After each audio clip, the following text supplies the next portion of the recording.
Hello, my fellow Kenyans. The birth of Vision Total Football Kenya. Where did Vision Total Football Kenya start? And how did it all start? My fellow Kenyans, I just thought sometime it is good to rewind back and catch up. Vision Total Football Kenya is a seven-year project or 7-year vision that started in 2013.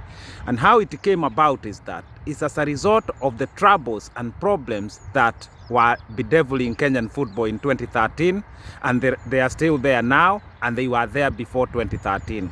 We decided that the only way to help Kenyan football is to put together a document called Vision Total Football Kenya, 400-page, solutions and problems of our Kenyan football, all put together, cocktailed, cooked, well cooked, and we are ready to go, my fellow Kenyans, because all villages in Kenya are experiencing the same problem. The problems of Kenyan football are everywhere. Village level, towns, Nairobi, Mombasa, Kisumu, you go to Kapedo, you go to Lamu, everywhere the problem is the same. The poverty of our football, mismanagement of our football, lack of women football, lack of youth football, money for football being stolen, people paying registration fee and they never know where it goes. Leagues are mismanaged, few that are there. There is no enough leagues, there is no structures within our Kenyan football.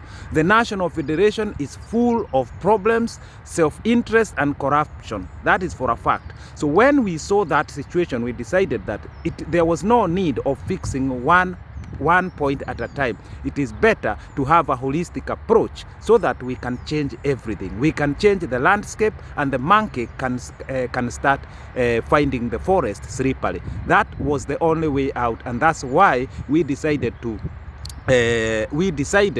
do Vision Total Football Kenya. So the birth of Vision Total Football Kenya dates back in 2013, and it has taken a long time. 7 years is a long time, because the rot that is within our Kenyan football did not need just a simple approach. It needed proper calculation, proper understanding the problems, and then coming up with the solutions. And that is the way forward. So when we talk about Vision Total Football Kenya, what are we talking about? We are talking about having a new football system in Kenya. What are we talking about?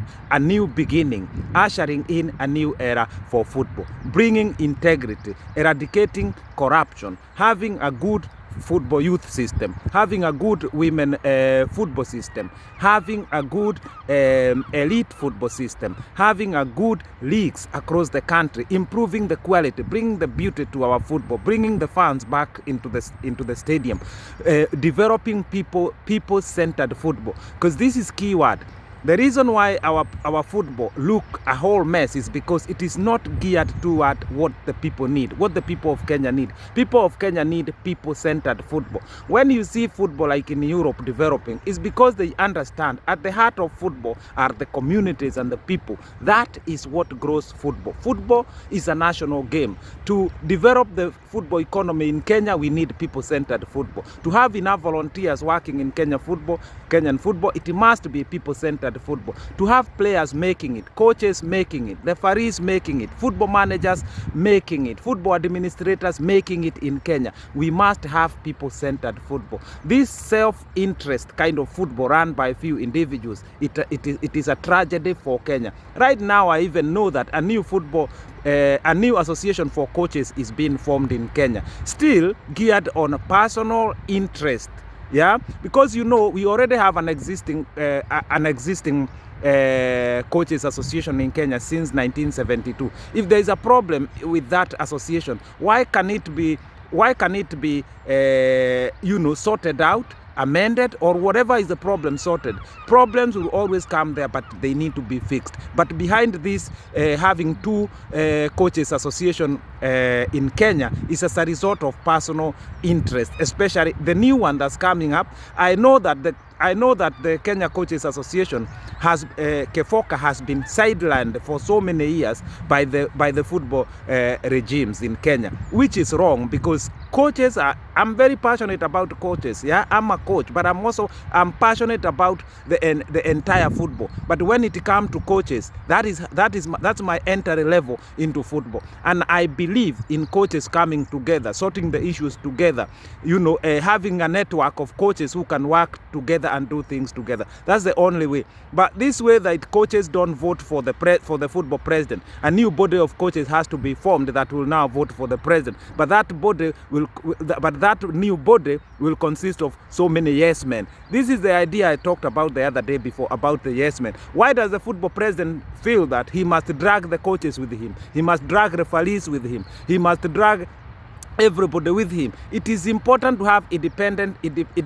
decision making, and the link between the coaches and the football president should only come through a vote. When the coaches association vote for the football president, the rest it should be that the coaches association can run and manage itself and give proper advice in matters of coaching in Kenyan football. Hii mambo ya kurukia hapa, new coaches association, new players association here, as long as you are dancing to the drum of the federation, you are with them. This is what I'm saying, and these problems are so deep that is why our Kenyan football is not growing. But back to Vision Total Football Kenya.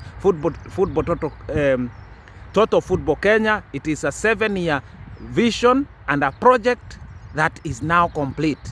Yeah, in a short time, people are going to understand exactly, very well, into details, what is Vision Total Football Kenya and the way forward in the matter of our Kenyan football. But we must agree that we must build people's-oriented football, people-centered football that can create a huge economy for our country. Players can be paid well, referees can be paid well, all the way to the grassroots, so that we have a professionalism within our football system, so that we have 8-year-old, 9-year-old, 10-year-old being having games that are officiated by the referees, where referees are paid. We want to have coaches coaches who are passionate about football coming out and help with the coaching. We want to see professionalism in the entire football in Kenya. But this is not going to happen if we continue on this path of self-interest, self-gain, corruption, steering from the federation, eating 95% of the money and only using 5% of the money to develop our football.